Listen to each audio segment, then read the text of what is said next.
en términos de historia de la poesía, digamos que es en este periodo de la Grecia arcaica donde aparece entonces esta figura que se podría decir es la primera figura, digamos, del poeta, es la primera figura, digamos, del rapsoda, la primera figura, digamos, en términos más actuales de lo que se podría comprender como un poeta. En la época antigua, digamos, o entre los griegos antiguos, se le conocía entonces como el aedo. El aedo en griego significaría entonces como el cantor, como aquel sí que transmite y que, digamos, cumpliría unas funciones muy específicas, que sería la de transmitir las historias, de transmitir las diferentes experiencias, digamos, las grandes hazañas de los héroes, de los grandes, digamos, reyes también del mundo antiguo, y que la tarea de la Edo era entonces, digamos, proporcionar o enunciar estos mismos cantos. Y aquí entonces hay como dos figuras que son, digamos, que son distintas o que podríamos nosotros enunciar. Es este Aedo entonces que está también, digamos, dentro de los palacios o que goza, digamos, del reconocimiento de los poderosos, de los gobernantes, y que se encarga entonces de narrar estas grandes hazañas dentro de esos propios espacios, digamos, y de la realeza, de los grandes hombres, de los grandes, digamos, reinos de estos momentos antiguos, donde cumpliría entonces el Aedo aquí una función también de entretenimiento, una función, digamos, de la glorificación o de la exaltación de las figuras de estos señores, digamos, a los cuales ellos les cantaban estos retratos o estas, digamos, figuras de los héroes antiguos. Y también entonces estaría esta figura, digamos, del Aedo como este cantor, pero que ya aparece, digamos, como una figura más errante, como una figura también, digamos,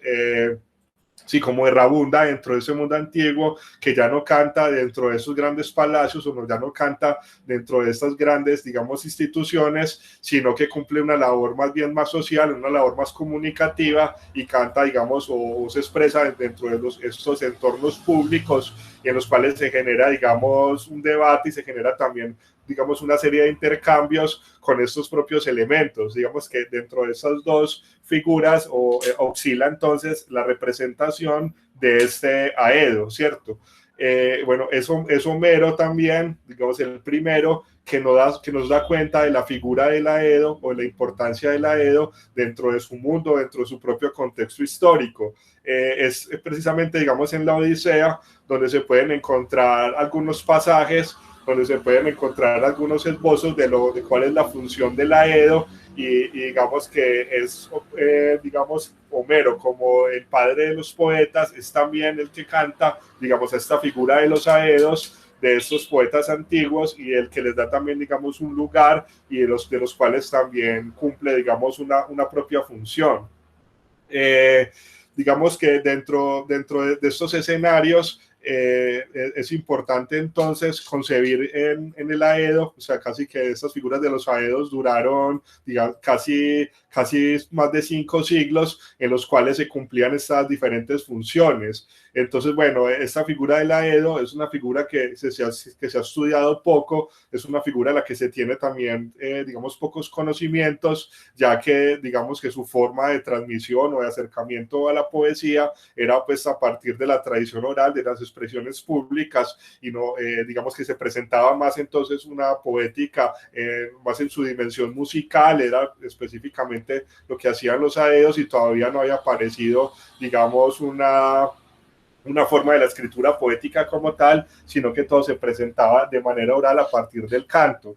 Hay un texto pequeño de Máximo Ambrosio que se llama El Aedo en la Odisea, y él nos dice que los Aedos homéricos, y él dice, utilicemos por ahora el término convencional, dice, nos informan con frecuencia sobre sí mismos. Esto es en la poesía oral, y en la no oral, por supuesto, dice, es moneda corriente, y sus informaciones a su vez pueden ser cotejadas y contempladas por informaciones externas, como son las que nos proporcionan otros textos griegos y también otros dominios de la poesía oral. La suma de estos datos nos arrojan bastante luz sobre estos profesionales altamente entrenados en una técnica muy compleja y que actuaban en ambientes aristocráticos y cortesanos, con estatus prestigioso y muy verosimilmente con una cierta capacidad de influencia social, ya fuera por el poder de su palabra, ya por la presión de sus clanes o gremios y por ese mismo estatus ya adquirido. Es decir, aquí entonces la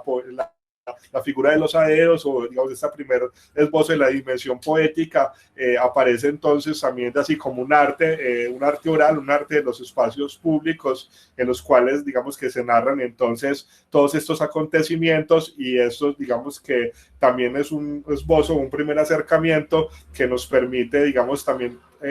tratar de comprender esta figura de Homero y digamos el mundo en el contexto en el que digamos estaba generándose lo que se va a conocer posteriormente como la figura del poeta Homero.